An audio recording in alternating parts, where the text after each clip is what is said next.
asalkan tidak diiringi oleh 2 dozen sepoi, maka aku akan menghitungkan saat-saat terakhir ini.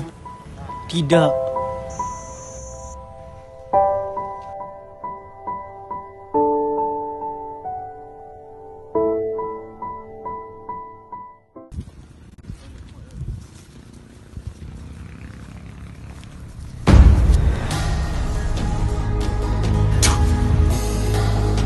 Kau pendahaka terakhir yang akan ditembak di Pasir Pekan pagi ni. Aku sudah bersedia 2 tahun lalu. Setiap pendahaka akan diakhiri hidupnya dengan senapang.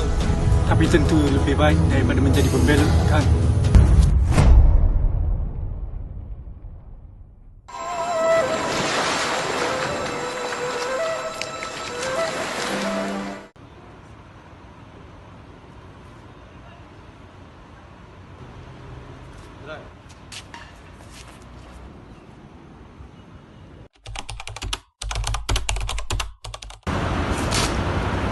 Taubatlah kau kepada Allah.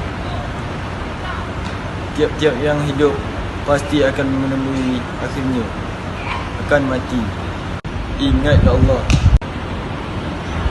Mudah-mudahan penyiksaan yang engkau terima di dunia ini akan menyenangkan engkau di akhirat setimpal dengan niat dan tindakan engkau. Tidak usah engkau gusar dan mengingatkan sesuatu pada masa yang sangat sedikit ini.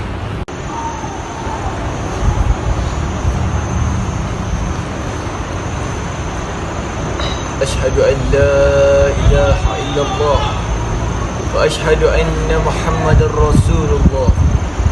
Asyhadu an la ilaha illallah wa asyhadu anna Muhammadar Rasulullah. Katakanlah berkali-kali, ingatlah kepadanya.